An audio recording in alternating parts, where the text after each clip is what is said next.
Becik kang ora becik. Panglimbang 5 menit dina Minggu Legi tanggal 8 Februari taun 2026 kapethik saka Injil Matius bab 5 ayat 13 tekan ayat 16. Suwargi Kisena Nugroho jroning guyonane nate ndumuk wong dodolan sega ing Malioboro Jogja kang ora duwe ati. Ing tata lair patrape banget grapyak semanak ananging senengane ngentel sing tuku. Mengkene guyonane. Mayang ning Malang ki ya tuku sega saking ngendi iki? Takon karo bakule. Bu, sampun pinten, Bu? Lho, mangane apa, Mas? Sega kalih suwiwi, ora sah larang-larang. 5.000 wae. Lho, sega suwiwi 5.000. Nglegakake ati.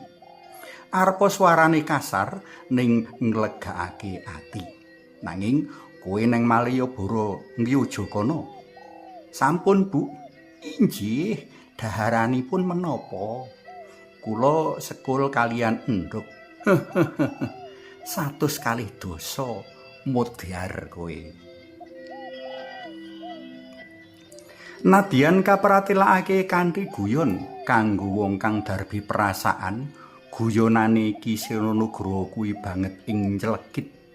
Aku mbayangake menawa sing dodolan ning Malioboro kuwi wong Katulik, apa ora ndodhok ati? Ngenes lan grantes.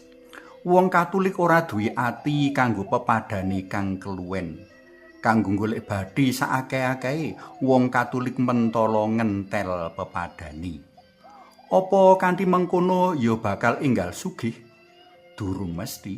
Wong-wong kang rumangsa dikentel bisa wara-wara liwat medsos pengalamane dikentel ing Malioboro, mligine ing warung kang dheweke jajan. Banjur ayon-ayon supaya ora padha jajan ing kono.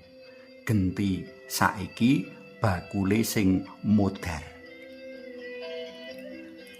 Gusti Yesus sing waosan dina iki medharake piwulang sekalian pakon bab jati diri para pendherek dalem minangka padhang lan uyahing jagat.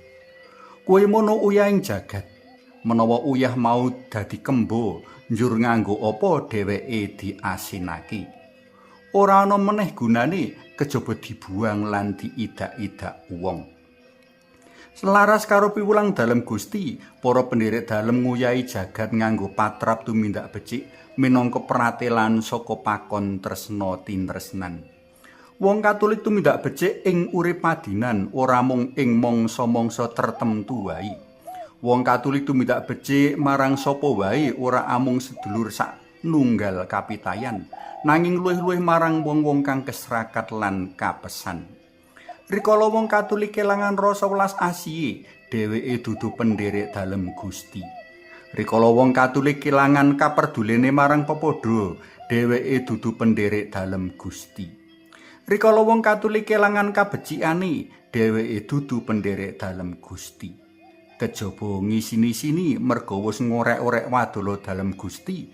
Wong Katulik kaya mengkono mau ora beda karo kang ora asung sumbangsih kanggo bebrayatan pasaman suci mligine sarta bebrayataning umat manungsa jroning masyarakat sumrambai.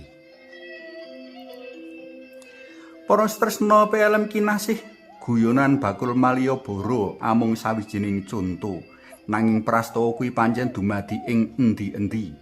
Mula para pendherek dalem Gusti bisa dadi uyahing jagat saora-orane kanthi urip lumrah, syukur-syukur kebak ing leladi lan pangurbanan. Rikala sawijining bakul wis netepake rega dagang kang lumrah, prayoga ora ngentel. Rikala wis katetepake duit parkir, prayoga tukang parkir ya ora meres wong kang parkir. Rikala kapasrahe ngemunah duit ing lembaga, prayoga ya ora korupsi. Mlembungake anggaran lan sapiturute. Suwawi sami munjuk, Kunjung asma dalam Yang Rama so Yang Putra Tuwin Yang Roh Suci. Amin. Gusti Yesus kawula muja sembah nuwun awit kekeran timbalan perutusan dalem minangka padang lan sarming jagat ing dinten menika. Mugi kawula tuhu ing ayan ing salebeting paguyuban pepadhan dalem ugi ing gesang bermasyarakat saengga boten kecalan jati diri pamartos kabar kabingan. Amin. Kunjung asma dalam Yang Rama so Yang Putra Tuwin Yang Roh Suci. Amin.